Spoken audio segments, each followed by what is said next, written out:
नमस्कार दोस्तों, यूजे पाठशाला में आपका स्वागत है। दोस्तों, हमारे चैनल से जुड़े रहने के लिए बहुत बहुत धन्यवाद। और जिन्होंने हमारे चैनल को अभी तक सब्सक्राइब नहीं किया है तो प्लीज़ सरकारी शिक्षक बनने का मौका पाने के लिए हमारे चैनल को ज़रूर सब्सक्राइब करिए और बेल आइकन को दबाना मत भूलिएगा।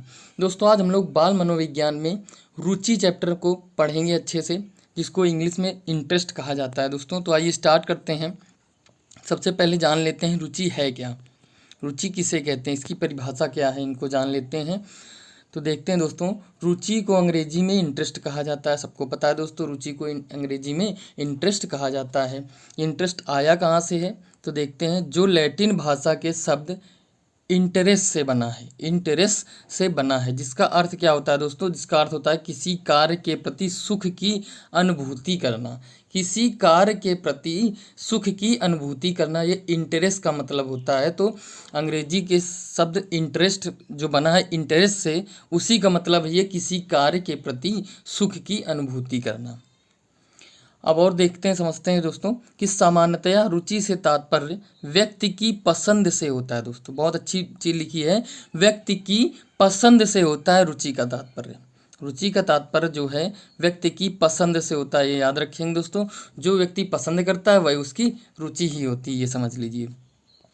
इसके आगे आते हैं दोस्तों कि कोई व्यक्ति जिस वस्तु अथवा क्रिया को पसंद करता है, जिस वस्तु अथवा क्रिया यानी किसी काम को करने को पसंद करता है और उसकी ओर आकर्षित होता है, तो हम कह सकते हैं कि उसकी उसमें रुचि है, कि उसकी उस व्यक्ति की उस वस्तु या उस क्रिया में रुचि है।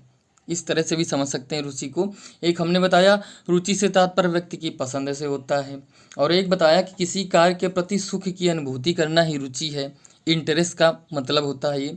और एक चीज़ लिखी, कोई व्यक्ति जिस वस्तु अथवा क्रिया को पसंद करता है उसकी ओर आकर्षित होता है, तो हम कह सकते हैं उसकी उसमें रुचि है। वही चीज़ होगी जो पसंद करेगा, वही रुचि होगी उसकी।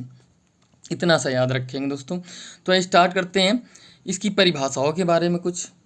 तो इसकी जो मतलब मनोवैज्ञानिक हैं जो, उन्होंने क्या कहा है रुचि को, तो जेपी गिलफोर्ड महोदय हैं, इन्होंने रुचि के बारे में कहा है, रुचि किसी क्रिया वस्तु या व्यक्ति पर ध्यान देने, उसके आकर्षित कर होने, उसके पसंद करने तथा उससे संतुष्टि पाने की प्रवृत्ति है। रुचि क्या है दोस्तों, रुचि किसी क्रिया वस्तु या व्यक्ति पर ध्यान देने, उसके द्वारा आकर्षित होने, उसके पसंद करने, उससे संतुष्टि पाने की प्रवृत्ति ही रुचि है। ये कहा है जेपी गिलफोर्ड महोदय ने। तो ये याद रखेंगे, गिलफोर्ड महोदय क्या कहते हैं, रुचि किसी व्यक्ति वस्तु या व्यक्ति पर ध्यान देने, वस्तु या व्यक्ति पर ध्यान देने, उसके द्वारा आकर्षित होने, उससे उसे पसंद करने या उससे संतुष्ट पाने की प्रवृत्ति है। तो ये हुई जेपी गिलफोर्ड महोदय ने कहा जो। उसके बाद आते हैं क्रो एंड क्रो महोदय, क्या कहते हैं रुचि के बारे में। वह कहते हैं रुचि वह आंतरिक प्रेरक शक्ति है, रुचि वह आंतरिक प्रेरक शक्ति है जो हमें किसी व्यक्ति वस्तु या क्रिया के प्रति ध्यान देने के लिए प्रेरित करती है। दोस्तों, ध्यान देने के लिए प्रेरित करती है, वही रुचि है। दोस्तों, रुचि और ध्यान में बहुत अच्छा संबंध भी है। रुचि वह आंतरिक प्रेरक शक्ति है, रुचि वह आंतरिक प्रेरक शक्ति है जो हमें किसी व्यक्ति वस्तु या क्रिया के प्रति ध्यान देने के लिए प्रेरित करती है। तो ये हो गए क्रो एंड क्रो महोदय ने जो कहा था रुचि के बारे में। अब आगे आते हैं दोस्तों, एक और मनोवैज्ञानिक है मैकडूगल महोदय, ये भी फेमस है बहुत। ये कहते हैं रुचि को, बहुत अच्छी परिभाषा इन्होंने दी थी। वो कहते हैं रुचि छिपा हुआ अवधान या ध्यान है। रुचि छिपा हुआ अवधान या ध्यान है, और अवधान रुचि का क्रियात्मक रूप है। जो अवधान है वो रुचि का क्रियात्मक रूप है। इसमें हम ध्यान और रुचि के बारे में संबंध प्रदर्शित हो रहा है। इसमें देखते हैं दोस्तों कि रुचि ध्यान या छिपा हुआ अवधान है। रुचि जो है वो छिपा हुआ अवधान है, यानी गुप्त ध्यान है, और अवधान जो है वो क्रियात्मक रूप है रुचि का, यानी सक्रिय रुचि है। दोस्तों, इस तरह से हम मैकडूगल जी की परिभाषा को समझ सकते हैं। इससे हमें पता चलता है ध्यान और रुचि में संबंध को। एक चीज़ और बताना चाहते हैं दोस्तों कि बिना रुचि के हम लोग ध्यान नहीं कर सकते, बिना रुचि के ध्यान नहीं कर सकते, और बिना ध्यान के हम अधिगम को प्राप्त नहीं कर सकते। बिना ध्यान के हम किसी चीज़ को सीख भी नहीं सकते। दोस्तों, ये याद रखेंगे कि जब तक रुचि नहीं होगी तब तक ध्यान नहीं होगा, अगर ध्यान नहीं होगा तो हम अधिगम नहीं कर पाएंगे। ये हो गया ये एक संबंध है दोस्तों, इसको याद रखेंगे कि बिना रुचि के ध्यान नहीं, बिना ध्यान के अधिगम नहीं। मैकडूगल साहब कहते थे छिपी हुई ध्यान ही रुचि है और अवधान जो है रुचि का क्रियात्मक रूप है। तो इस तरह से मैकडूगल साहब ने रुचि के बारे में बताया। अब उसके बाद आते हैं रुचि के प्रकार देखेंगे दोस्तों। रुचि के प्रकार कितने दोस्तों? 2 प्रकार हैं रुचि के। पहली हो गई जन्मजात रुचि, दूसरी हो गई अर्जित रुचि। कौन कौन सी? जन्मजात रुचि और अर्जित रुचि। इन दोनों के बारे में पढ़ेंगे दोस्तों। जन्मजात रुचि के बारे में सबसे पहले पढ़ते हैं हम लोग कि जन्मजात रुचि क्या कहती है कि ये रुचियाँ मनुष्यों में मूल प्रवृत्तियों और प्रेरकों के कारण उत्पन्न होती हैं। मूल प्रवृत्तियाँ हमारी जो मूल संवेग होते हैं दोस्तों, उनसे प्रवृत्तियाँ बनती हैं, वही मूल प्रवृत्तियाँ और प्रेरकों के कारण उत्पन्न होती हैं। ये जन्मजात रुचियाँ मतलब अपने आप रुचियाँ ये उत्पन्न होती हैं, अपने आप ये रुचियाँ उत्पन्न होती हैं मूल प्रवृत्तियों और प्रेरकों के कारण। जैसे कौन कौन सी हैं? जैसे खाना खाना हो गई दोस्तों, ये जन्मजात रुचि है हमारी। खाना खाना तो जन्मजात रुचि है, ये अपने मन से खाना खाना व्यक्ति सीख जाता है, यानी बालक सीख जाता है, शिशु सीख जाता है। पानी पीना ये भी हमारी जन्मजात ही है। सोना और खेलना ये सब हमारी बहुत ही इम्पॉर्टेंट चीज़ें, इम्पॉर्टेंट यानी महत्वपूर्ण कार्य ही हैं, वही हमारे जन्मजात रुचियाँ होती हैं। खाना खाना, पानी पीना, सोना और खेलना ये हमारे जन्मजात रुचियाँ होती हैं। इतना याद रखेंगे दोस्तों। इनसे प्रश्न आ सकता है कि सोना कौन सी रुचि है या खेलना कौन सी रुचि है, तो क्या लगाएंगे दोस्तों? जन्मजात रुचि है हमारी। तो ये रुचियाँ मनुष्यों की मूल प्रवृत्तियों प्रेरकों के कारण उत्पन्न होती हैं, इतना याद रखेंगे। अब आगे आते हैं दोस्तों, अर्जित रुचि को हम लोग समझते हैं। अर्जित रुचि क्या है? तो ये रुचियाँ मनुष्य में उसके वातावरण एवं वातावरणीय प्रेरकों के कारण विकसित होती हैं। उनके वातावरण और वातावरणीय प्रेरकों के कारण विकसित होती हैं ये अर्जित रुचियाँ। ये जन्मजात तो होती नहीं, मतलब पहले से हमें उत्पन्न तो होती नहीं। ये अर्जित रुचियाँ जो प्राप्त की गई रुचियाँ हैं दोस्तों। एक तरह से ये रुचियाँ मनुष्य में उसके वातावरण और वातावरणीय प्रेरकों के कारण विकसित होती हैं। जैसे क्रिकेट खेलना। अब एक बालक है, उसने देखा अपने वातावरण में किसी सामने समाज में रहता है, तो वहाँ पर और भी बालक रहते हैं, तो दूसरे बालक को उसने देखा कि ये बालक क्या खेल रहा है, तो उसको पता चला वो क्रिकेट खेल रहा है। अब उसकी वही रुचि हो गई कि हमें भी क्रिकेट खेलना है और उसमें रुचि लेने लगा, तो वो हो गई हमारी अर्जित रुचि दोस्तों। क्रिकेट खेलना अर्जित रुचि हो गई। बर्गर खाना दोस्तों, ये भी हम किसी वातावरण में कहीं जाकर, कहीं गए, हम लोग घूमने गए तो वहाँ देखा बर्गर बन रहा है और सब लोग खा रहे हैं, तो वो भी हमारा देखकर मन करता है, रुचि होती है कि हाँ हम लोग बर्गर खाएंगे, हमें भी बर्गर खाना है, तो वो हमारी अर्जित रुचि हो जाती है। वही गाना गाना हो गया, देखकर भी हम लोग, ये भी वातावरणीय प्रेरकों के कारण ही होता है। तो ये हमारी हो गई अर्जित रुचियाँ दोस्तों। इनसे भी क्वेश्चन बनकर आ सकता है। अब आगे देखते हैं दोस्तों, मनोवैज्ञानिक सुपर थे महोदय, उनके अनुसार कितने प्रकार हैं रुचि के? तो उनके अनुसार हम दोस्तों 4 प्रकार हैं रुचि के। कितने? 4 प्रकार हैं रुचि के, ये याद रखेंगे। सुपर महोदय के अनुसार 4 प्रकार हैं, और अगर ऐसे ही पूछ ले कितने प्रकार हैं रुचि के, तो 2 ही प्रकार हैं। कौन कौन से? ऐच्छिक और अनैच्छिक, वो हम पढ़ चुके हैं। अब ये आते हैं सुपर महोदय के अनुसार पढ़ेंगे। तो इसमें से 4 प्रकार कौन कौन से हैं? पहली है प्रदर्शित रुचि, दूसरी है आकलित रुचि, तीसरी है अभिव्यक्ति रुचि और चौथी सूचित रुचि।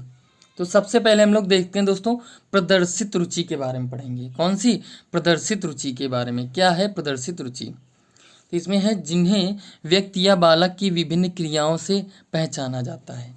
व्यक्ति या बालक की विभिन्न क्रियाओं से पहचाना जाता है, वो हो गई प्रदर्शित रुचि। यानी कोई बालक है, वो अपनी रुचि को प्रदर्शित करता है, यानी वो कार्य जो रुचि है जिसमें वो कार्य करने लगता है, तो उससे उसकी रुचि का प्रदर्शन होता है, तो वही होती है हमारी प्रदर्शित रुचि। वही कहा गया जिन्हें व्यक्ति या बालक की विभिन्न क्रियाओं से पहचाना जाता है, यानी जो क्रिया करेगा उससे हमें पता चलेगा इसमें कौन सी रुचि है, तो वो प्रदर्शन रुचि कहलाएगी, प्रदर्शित रुचि कहलाएगी दोस्तों। अब आगे आते हैं दोस्तों आकलित रुचि। आकलित रुचि सुपर महोदय ने बताया क्या? जिन्हें विभिन्न संप्राप्ति परीक्षणों पर व्यक्ति के द्वारा अर्जित प्राप्तांकों के आधार पर आकलित किया जाता है। आकलित रुचि का मतलब है दोस्तों विभिन्न संप्राप्ति परीक्षणों, यानी कोई परीक्षण किए जाते हैं व्यक्ति या बालक के ऊपर, तो उसी के द्वारा जो अर्जित उसके प्राप्तांक होते हैं, उस परीक्षण में जो उसको प्राप्तांक प्राप्त होते हैं, उसी के आधार पर उसको आकलित किया जाता है, आधार पर उसको आंकलित किया जाता है, वही होती है हमारी आकलित रुचि दोस्तों। ये परीक्षणों के आधार पर होता है। इसके बाद आता है अभिव्यक्त रुचि। अभिव्यक्त रुचि मतलब अपने आप को अभिव्यक्त करना। इसमें कहता है जिन्हें व्यक्ति की स्वयं उल्लिखित क्रियाओं, कार्यों या पसंदों के आधार पर जाना जाता है।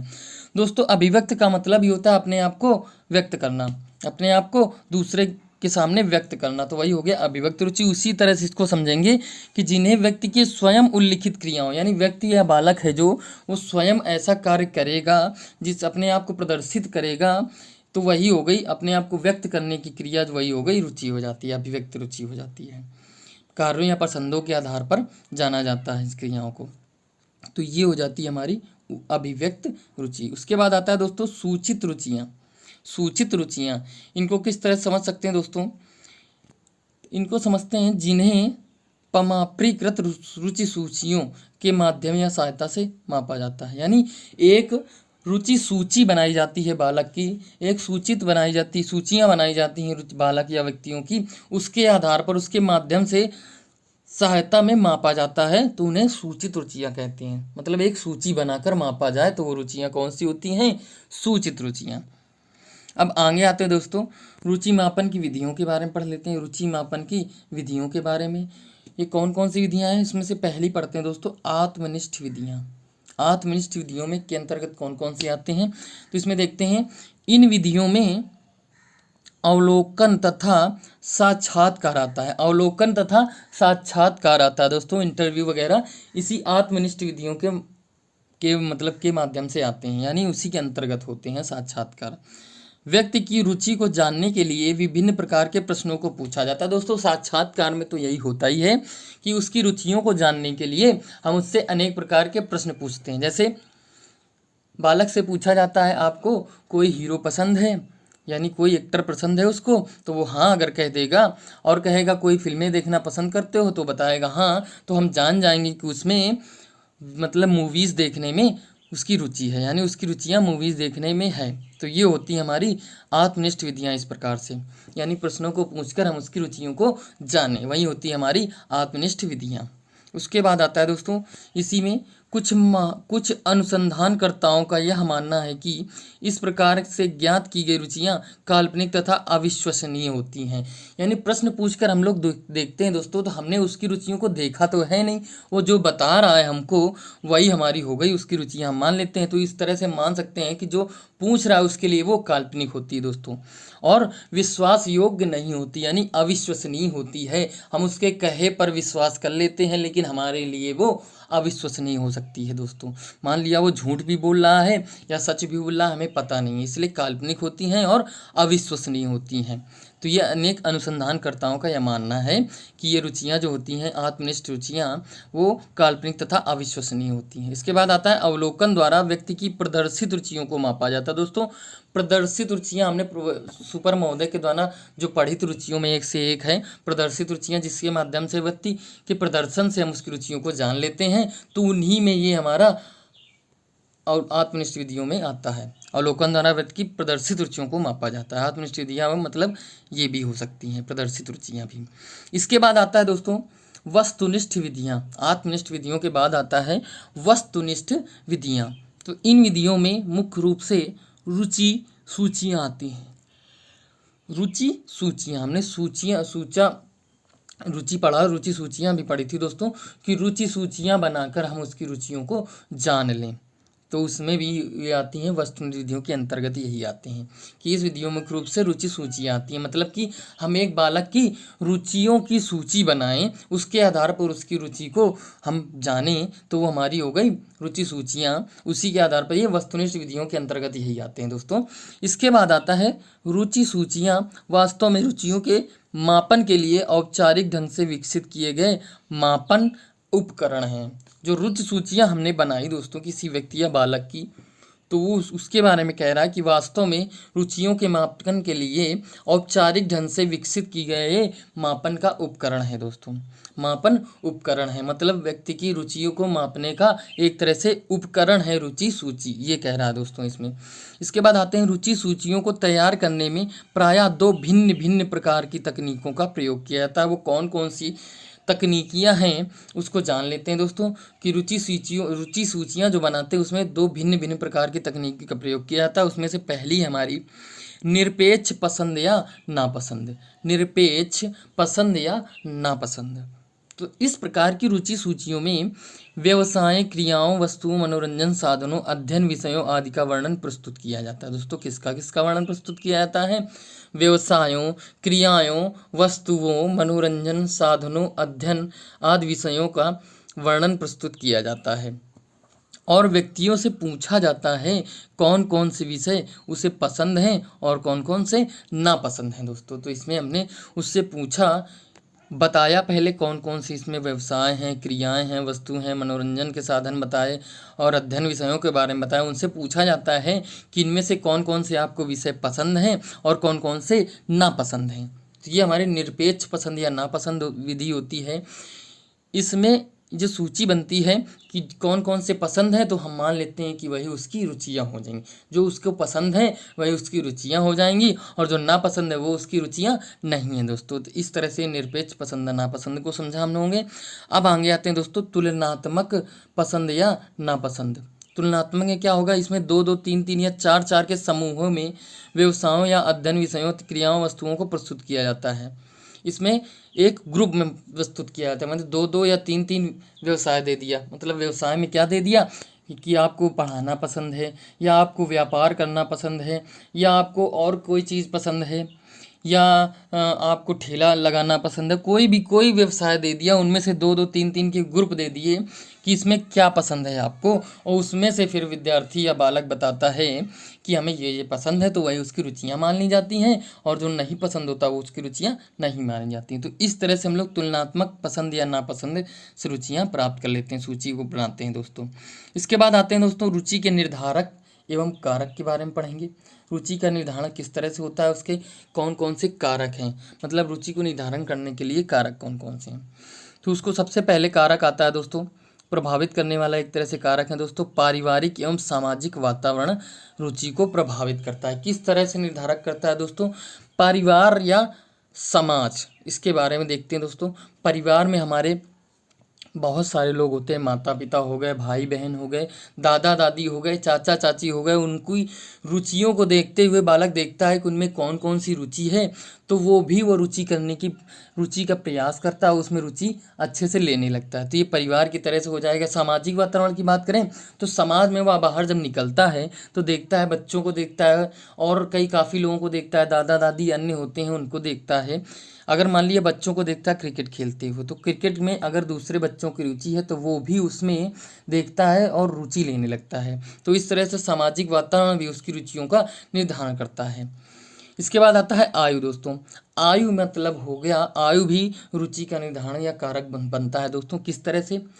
अब बच्चा अगर छोटा है तो वह छोटी छोटी खिलौनों में उसकी रुचि होगी दोस्तों, उसकी खिलौनों में रुचि होगी। उसके बाद जब धीरे धीरे बड़ा होता है तो मान लीजिए उसको खेलने में रुचि हो जाएगी, जैसे क्रिकेट खेलना हो गया, फुटबॉल खेलना हो गया, उसमें रुचि हो जाएगी।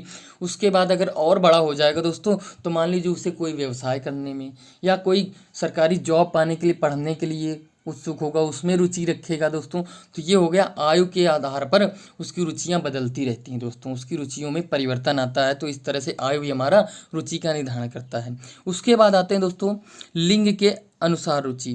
दोस्तों लिंग के अनुसार रुचि का मतलब क्या हुआ कि हमारा अगर कोई बच्ची है यानी फीमेल है बच्ची, तो उसकी रुचियां कुछ अलग होंगी दोस्तों। और अगर कोई बच्चा है यानी मेल है, उसकी रुचियां, बालक है कोई, उसकी रुचि अलग होंगी, बालिका है कोई, उसकी रुचि अलग होंगी। किस तरह से दोस्तों?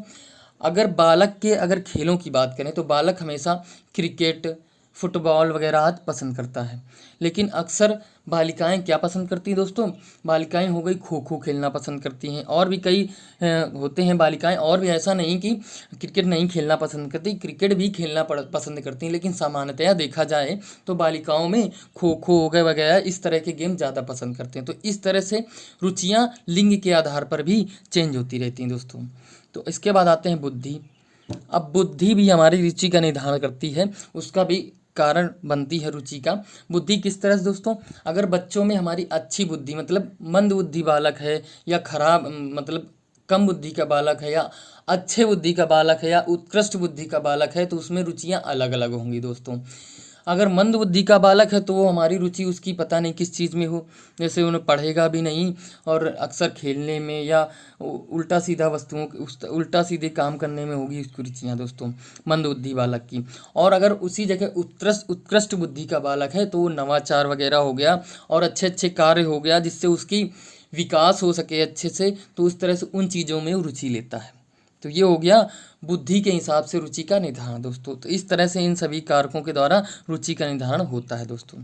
इसके बाद आते हैं दोस्तों विद्यार्थी में रुचि उत्पन्न करने के उपाय देखते हैं दोस्तों, कौन कौन से उपाय से विद्यार्थियों में रुचि को उत्पन्न किया जा सकता है।